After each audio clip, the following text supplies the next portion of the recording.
Aimables téléspectateurs, téléspectatrices, amoureux de la bonne parole, shalom de partout où vous êtes en train de nous suivre.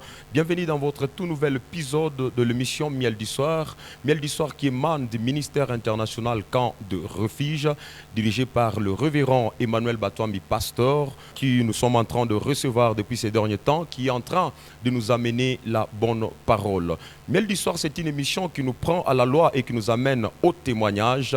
Miel du Soir, c'est une émission qui vous amène la connaissance, qui vous apporte la bénédiction au moyen de la parole du Seigneur. Nous sommes dans la République démocratique du Congo, plus précisément à Lubumbashi, au Bel-Air, Philaos. Et aujourd'hui encore, je le reçois pour vous afin de vous édifier, afin de vous communiquer cette très bonne parole qui est en train de vous bénir. Je sais que Dieu va vous faire du bien de partout où vous êtes en train de nous suivre. Je le reçois pour vous. Il est avec moi, cet homme de Dieu qui parle bien, éloquent, un homme versé dans les Écritures, qui est le visionnaire du ministère international Camp de Refuge, MICRE en sigle. Je le reçois pour vous. Shalom, pasteur. Shalom, prophète. La santé, ça va, pasteur? Nous allons bien, le Seigneur nous fait grâce. Le Seigneur nous fait grâce. Comment se porte la santé de l'Église? L'Église aussi se porte bien et nous rendons gloire à Dieu pour cela. L'Église se porte bien et nous rendons gloire à Dieu pour cela. Pasteur, autrefois, vous étiez en train de parler sur qui est Jésus.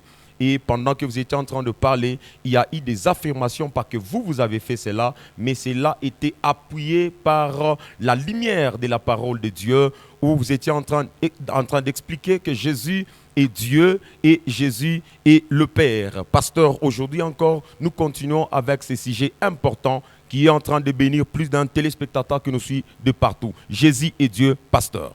Merci beaucoup, prophète. Je crois que la fois passée, nous étions en train de parler sur qui est Jésus. Qui est Jésus? C'est vraiment un sujet qui va nous prendre quelque temps parce que parler de Jésus n'est pas une mince affaire. Okay. Vu que c'est lui l'homme de l'histoire et c'est lui vraiment l'auteur principal de la Bible, parce que toute la Bible parle de Jésus-Christ.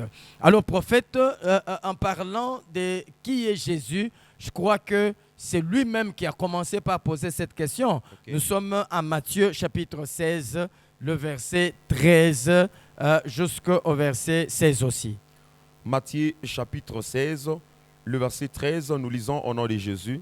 La Bible dit, oui. Jésus, étant arrivé dans le territoire de Césarée de Philippe, oui. demanda à ses disciples, qui dit-on que je suis? Qui dit-on que je suis? Moi, le Fils de l'homme. Moi, le Fils de l'homme. Ils répondirent, les uns disent que tu es Jean-Baptiste, oui. les autres Élie, les autres Jérémie et l'un des prophètes. Et vous, leur dit-il, qui dites-vous que je suis? Simon-Pierre répondit, tu es le Christ, le Fils de Dieu vivant. Tu es le Christ, le Fils du Dieu vivant. Très bien. Tu es le Christ, le Fils du Dieu vivant.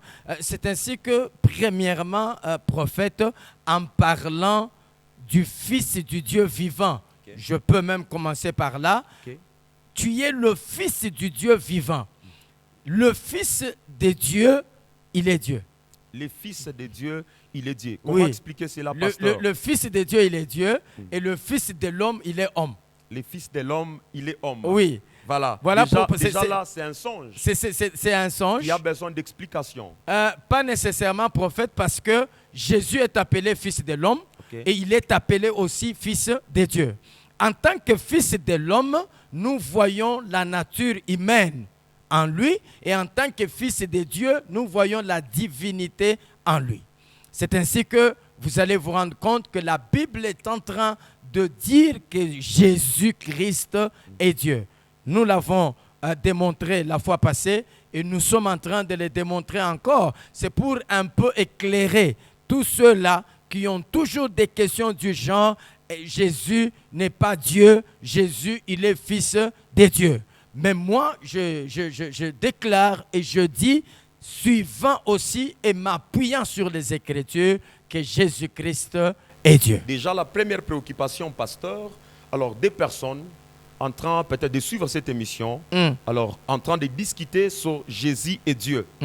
Puisque là, vous êtes en train d'expliquer comment Jésus est Dieu. Oui. Maintenant, l'autre dit à son ami, où ils sont en train de parler en disant que non, Jésus n'est pas Dieu, mais Jésus est le Fils de Dieu. Okay. Et l'autre qui dit Jésus est Dieu. Qui a raison parmi ces deux personnes, pasteur? Merci, prophète. Tous deux ont raison. Wow, tous deux ont raison. Tous deux ont raison. Mais seulement Ok. qu'on doit comprendre, parce que lorsqu'on creuse les Écritures, c'est là qu'on comprend quand est-ce que Jésus est considéré comme Fils de Dieu et quand est-ce que Jésus est considéré comme étant Dieu, mais Jésus est Dieu. Jésus est Dieu. Jésus est Dieu. Prophète, je crois, pour ne pas vraiment aller très loin, Ok. nous prenons une écriture. Très bien. Prenons une écriture dans les livres d'Éphésiens. Éphésiens chapitre 4. Ephésiens chapitre 4. Oui. Nous sommes là, le verset, Le verset 4 aussi. le verset 4. Uh-huh. Ephésiens 4, 4, la Bible dit, Oui. il y a un seul corps et un seul esprit. Comme aussi, vous avez été appelés à une seule expérience par votre vocation. Merci. Alors, on peut prendre le verset 5e. Le verset 5, Un. il y a un seul Seigneur, Oui. une seule foi, Il y a combien de seigneurs? un seul Seigneur. Il y a un seul Seigneur. Ok? Il y a un seul Seigneur. Prophète, ici, la Bible dit qu'il y a un seul Seigneur. Ok. Et s'il y a un seul Seigneur, il y a aussi une seule foi. Très bien, c'est ce que la Bible Mais dit. ceux-là qui ont la foi, ils ont la foi en qui? Ils ont la foi en Dieu. Ils ont la foi en Dieu, prophète. Ils ont la foi en Dieu. C'est pour cette raison, Jésus lui-même, quand il est en train de parler au peuple, aux gens, aux disciples, il leur dit, croyez en Dieu, mais croyez aussi en moi. Mais ça fait deux personnes. Quand il dit croyez en Dieu, croyez en moi, ça fait déjà deux personnes, pasteur. Ça ne fait pas deux personnes, prophète. Comment expliquer cela?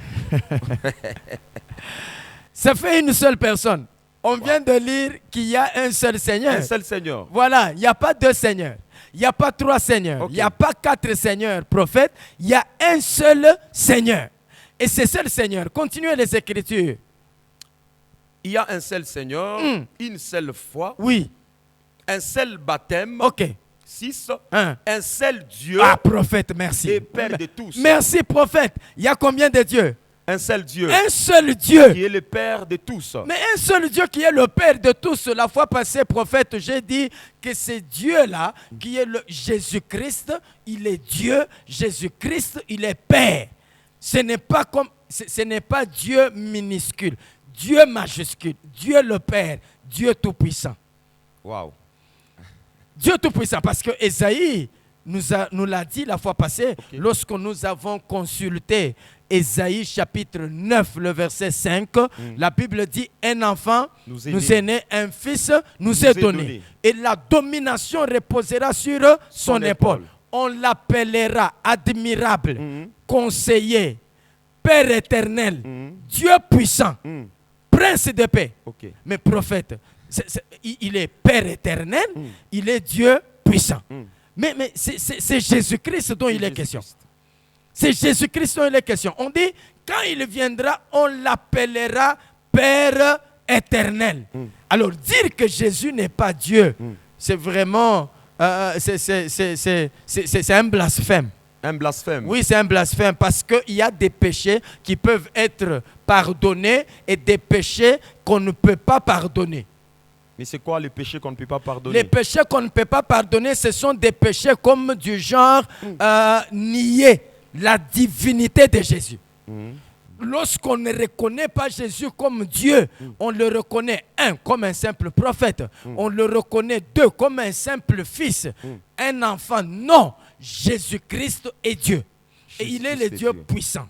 Il est le Dieu tout-puissant. Il est le Dieu Père. Wow. Parce que prophète, la Bible dit, il y a un seul Dieu. Un seul Dieu qui est le Père de tous. C'est vous qui... mais pasteur, c'est vous qui avez lu. Pasteur, Il y a un seul Dieu qui est le Père de tous. Mais une autre préoccupation. Oui, prophète. Alors, partant de la réponse de Pierre, oui. Simon qui a pris la parole, il a dit, tu es le Fils, le Christ, le Fils du Dieu vivant. Merci. Alors, prenons le même cas, Jésus qui est à la croix. Oui. Mais Jésus à la croix est en train de crier, mon Père, pourquoi m'as-tu abandonné?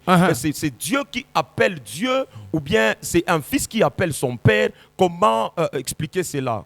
Mais si Dieu appelle Dieu, où est le problème? Prophète, la fois passée, je vous ai dit, nous avons un Dieu qui s'est pris lui-même. Il s'adore lui-même. Un Dieu qui s'adore lui-même. Il dit à Moïse, je vais passer et puis je vais faire passer ma bonté devant toi. Proclamer le nom de l'Éternel. Je vais proclamer le nom de... C'est l'Éternel qui proclame le nom de l'Éternel. L'Éternel s'appelait lui-même. C'est merveilleux, prophète. Merveilleux. Donc l'Éternel qui proclame le nom de l'Éternel. Wow. Et puis il dit, mais prophète, il dit éternel, éternel, Dieu compatissant, miséricordieux, lent à la colère, riche en il est en train de s'apprécier. Wow. Il s'apprécie. C'est l'Éternel qui parle à l'Éternel. C'est pourquoi, prophète, vous allez voir, je pense que je ne me perds pas. Nous allons rentrer à Éphésiens.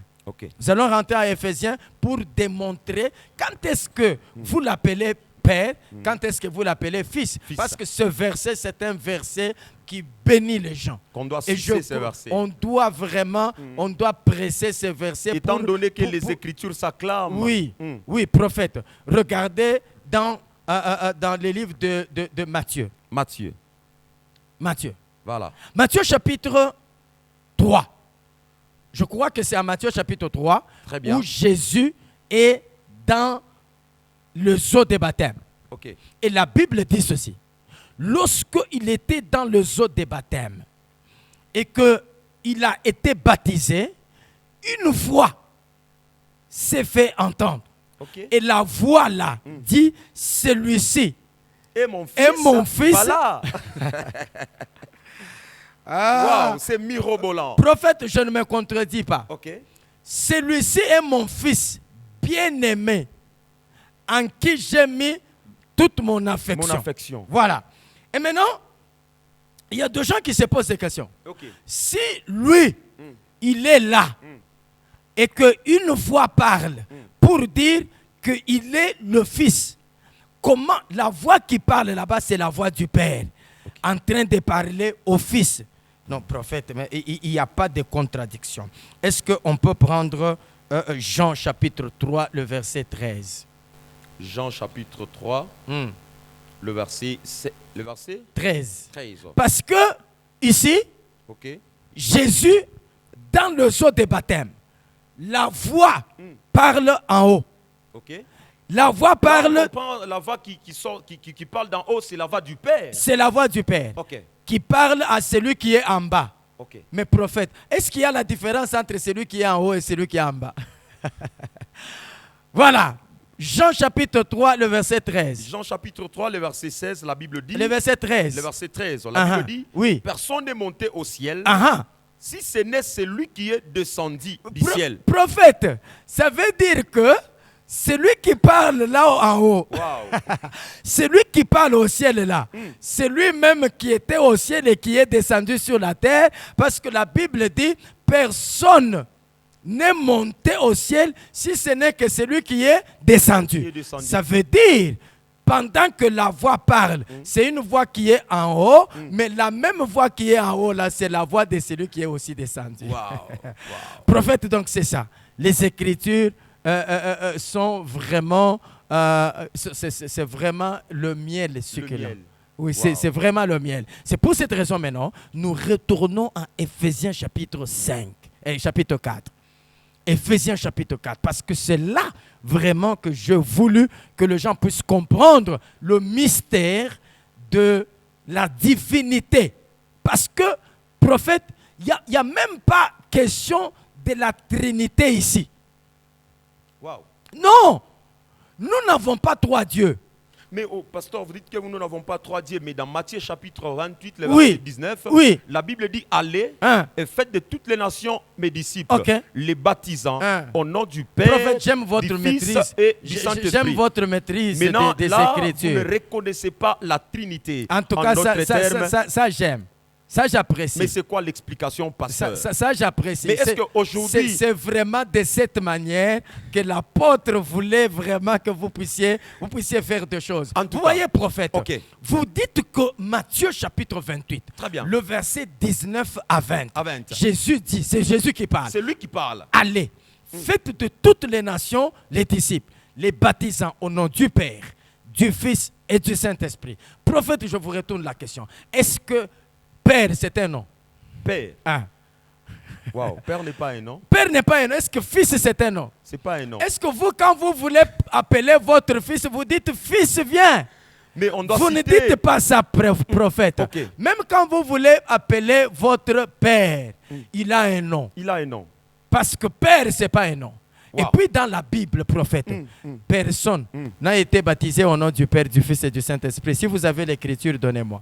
Personne n'a été baptisé au nom du Père, du Fils et du Saint-Esprit. Donc aujourd'hui, ceux-là qui nous suivent, ils ne doivent pas être baptisés.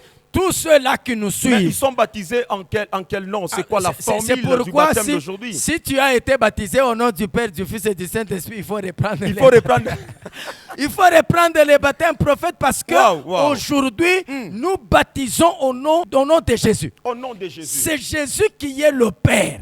Jésus qui est le Père. Oui. Comment expliquer? Donc voulez-vous nous dire que Jésus, c'est en Jésus où il y a le Fils, c'est en Jésus où il y a le Saint-Esprit? Maintenant, c'est quoi la lumière de ça? Puisque... Mais qu'est-ce que vous comprenez?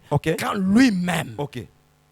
Prenez Jean. Moi j'aime laisser les Écritures parler. Wow. Mais entre-temps, prophète, nous rentrons à Éphésiens 4. Chapitre 4. Oui. Nous sommes là avec ces téléspectateurs qui nous suivent. Merci. Alors à côté de vous, gardez votre carnet, votre stylo et votre Bible, puisque les Écritures parlent. Merci. Prophète, je parlais de Jean. Chapitre 10. Chapitre 10. Le verset 30. Le verset 30. Nous sommes là. Jean chapitre 10, le verset 30. Oui. La Bible dit, moi et le Père, nous sommes un. Moi et le Père, nous sommes un. Et puis, ce qui suit dit quoi? Alors, les Juifs prirent de nouveau des pierres pour le lapider. Parce qu'ils ne comprenaient pas. Parce que ça veut dire... c'était quand même blasphème. Mais prophète, quand vous ne connaissez pas Jésus, vous pouvez lapider les gens parce que vous n'avez pas la connaissance. Vous n'avez pas la connaissance. Wow. Vous savez, c'est pour cette raison que la Bible dit ceci. Vous sondez les Écritures. C'est Jean chapitre 5, le verset 39. Très bien. Vous sondez les Écritures. Vous pensez avoir la vie éternelle en elles. Mais ce sont elles qui rendent témoignage de moi. Mais si les Écritures rendent témoignage de Jésus, les Écritures rendent témoignage de Jésus comme qui? Comme Dieu. Oui, les Écritures rendent témoignage de Jésus. Moi et le Père, nous sommes un. Moi et le Père, nous sommes un, prophète. Moi et le Père, nous sommes un. Est-ce que vous avez déjà fait cette déclaration? Est-ce que vous et votre Père, vous êtes un? Non. Non. Wow. Moi et le Père, nous sommes un. Et puis, il dit, je suis dans le Père. Oh. Et le Père est en moi. Ça veut dire qu'il n'y a pas de séparation. Il n'y a pas de séparation. Celui qui me voit, il voit qui? Le Père. Il voit le Père.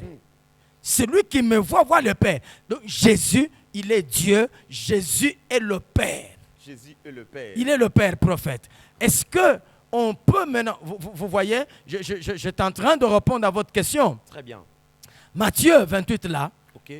Baptisé au nom du Père, du Fils et du Saint-Esprit. Déjà, les téléspectateurs ont compris que le Père, ce n'est pas un nom, le Fils, ce n'est pas un nom, le Saint-Esprit, ce n'est pas un nom, ce sont des attributions, ce sont des attributions. Wow. Ce sont des attributions, ce sont des rôles. Parce que quand Jésus est Père, comment est-ce qu'il se comporte? Quand Jésus est Fils, comment est-ce qu'il se comporte? Et quand Jésus est Esprit, comment est-ce qu'il se comporte? C'est ça, prophète. Donc, le nom du Père, du Fils et du Saint-Esprit, ce n'est pas le nom. Ce n'est pas le nom. C'est pour cette raison que je dis, nous n'avons pas trois dieux, prophète. Nous n'avons pas trois dieux. La Bible dit, nous avons un seul Dieu. Et ce seul Dieu, il est Père de tous. Ah, le seul Dieu là. Éphésiens 4, le là où verset nous 5e. C'est là où nous C'est sommes. là que nous sommes. Ephésiens 4, le verset 5. Oui. La Bible dit il y a un seul Seigneur, Oui. une seule foi. Non, 5 déjà. Là, c'est le verset 6. Oui. Un seul Dieu Oui. Il y a un seul Dieu. et le Père de tous. Ah, écoutez, prophète. Ok. Quand il est un seul Dieu, il est le Père de tous. Quand il est le Père de tous, où est-il? Lisez les Écritures. Il est le Père de tous. Oui. Qui est au-dessus de tous. Ah, il est au-dessus de tous. Et ça, l'apôtre Séban ne me contredit pas. Oh. Mais c'est ça, prophète. C'est ça, les prophètes, parce que les apôtres nous ont amené le fondement. Les fondements. Ces apôtres, pourquoi ils nous ont amené le fondement? Parce qu'aujourd'hui, ce que nous prêchons là, nous prêchons ça comme étant les fondements des apôtres. Pourquoi? Ils ont vécu à côté de Jésus. Ce sont eux qui ont répondu à la question « Qui dit-on que je suis ?» Voilà. Ce sont ces gens-là qui ont vécu avec Jésus. Ils l'ont palpé. Ils l'ont palpé. C'est pourquoi vous allez voir que la Bible dit, je crois c'est en 1 Jean, chapitre 3 si je ne me trompe pas, la Bible dit, nous sommes en communion avec le Père et avec le Fils. Vous voyez, prophète? Et maintenant, il faut que nous aussi, nous soyons en communion avec les apôtres. Quand nous sommes en communion avec les apôtres, automatiquement, nous entrons aussi en communion avec le Père et le Fils. Wow. C'est ainsi que, ici, en tant que Père, il est au-dessus de tous. Mais c'est un seul Dieu. Un seul Dieu, il est Père, il est au-dessus de tous. Ok. Poursuivez. Il est au-dessus de tous et parmi tous. Ah, vous comprenez? Premièrement, le seul Dieu là, il est au-dessus de tous. Quand il est au-dessus de tous, il est Père. Maintenant, le seul Dieu là, il est parmi tous. Wow, quand il est parmi tous, il devient fils. Il devient fils. Mais c'est le même. Les mêmes. Prophète. Wow. Prophète, j'ai envie de reprendre ça. Wow. Ici, on n'a pas trois dieux. La Bible dit il y a un seul Dieu. Arrêtez cette histoire de croire que nous avons trois dieux. Oh. Non. Nous n'avons pas trois dieux. Donc vous ne croyez pas, pasteur, à la Trinité? La Trinité, c'est quoi? Dieu le Père, Dieu le Fils, Dieu le Saint-Esprit. Prophète, la Trinité, ce n'est pas ça. Wow. La Trinité, c'est l'union de trois personnes en un seul Dieu. Wow. Mais c'est ça. C'est bien noté. C'est très bien. C'est l'union de trois personnes, mais dans un seul Dieu. Ça veut dire quoi? Ça veut dire que le même Dieu là, il est Père. Quand il est Père, il est au-dessus. Maintenant, quand il vient ici pour sauver, pourquoi? Parce que, prophète, Dieu, Jean chapitre 4, la Bible dit que Dieu est esprit. Dieu est esprit. Et Dieu étant esprit, vous savez, dans le jardin, lorsque l'homme a péché, il fallait que le proche parent de l'homme puisse s'offrir à sa place. Mais c'est ces proches parents de l'homme? Ces proches parents de l'homme dans le jardin, c'est qui? Dans le jardin, nous avons Adam. Il a un seul proche parent, c'est Dieu qui descendait chaque soir pour les visiter. Ça veut dire que Dieu maintenant, il devait se tuer. Il devait se tuer parce qu'on avait besoin du sang, prophète. Pour ce péché-là qu'Adam a commis, on avait besoin du sang. Il fallait que les proches parents puissent donner son sang. Dieu se regarde, il se rend compte qu'il est esprit, l'esprit n'a pas de sang. Prophète, c'est ça. L'esprit n'a pas de sang. C'est ainsi que Dieu... Maintenant, il fait quoi? Il fait quoi? Il tue d'abord un animal. Il tue un animal. Oui, il tue d'abord un animal, il prend la peau, il met sur l'homme. Il crée le vêtement en l'homme. Et maintenant, il est en train d'attendre pour que lui-même vienne. Mais comment est-ce que lui va venir? Il ne va pas venir en tant qu'esprit. Il vient maintenant, il porte le corps. Quand il porte le corps, je suis en Hébreu chapitre 10, le verset 5e. Hébreu chapitre 10, le verset 5e. Mais Éphésiens 4 là, nous rentrons. Nous gardons cela. Hébreux 10, verset 5. Hébreux 10, le verset 5. Un peu rapidement, prophète, le temps est parti. La Bible dit, oui. C'est pourquoi Christ, 1. entrant dans le monde, Christ, quand il entre dans le monde, dit, il dit quoi? Tu n'as voulu ni sacrifice, ni offrande, mais tu m'as formé un corps. Mais tu as formé un corps à qui? Mais c'est à Jésus, à Dieu. Mais Jésus, là, il est qui? Parce que ici, Jésus comprend, il reconnaît qu'il n'a pas un corps. Il est esprit. Il est esprit. Or, Jean 4 dit que Dieu est esprit. Okay. Mais maintenant, il fallait que cet esprit, en venant ici sur la terre, parmi nous. Mais que cet esprit puisse habiter parmi nous dans un corps. Wow. Voilà pourquoi Jésus signifie le corps. Jésus signifie le corps. Et Christ, c'est l'esprit. Christ, c'est l'esprit. Comment expliquer cela, pasteur? Jésus qui signifie le corps, oui. Et Christ, c'est l'esprit. Mais c'est pour cette raison, à la croix, quand il dit « Mon Dieu, pourquoi m'as-tu abandonné ?» Cela veut dire quoi? Ce qu'on a abandonné, c'est le corps. C'est le corps. Voilà pourquoi il dit aussi « Entre tes mains, je remets mon esprit. » Ah, Christ, c'est l'esprit. Christ, c'est l'esprit. Si Christ, c'est l'esprit, Christ est Dieu. Parce que Dieu est esprit. Dieu est esprit. Et Christ étant maintenant esprit Dieu, la Bible dit, le même Dieu, au-dessus de tous, il est le Père. Il est le Père. Parmi tous, il est le Fils. Le Fils. Et puis, nous rentrons rapidement dans Éphésiens 4, le verset 6, oui. Un seul Dieu et le Père de tous, le Père de qui tous, est au-dessus de il tous, est au-dessus de tous, et parmi tous, il devient Fils, et en tous, il devient l'Esprit. Wow. Il devient le Saint-Esprit.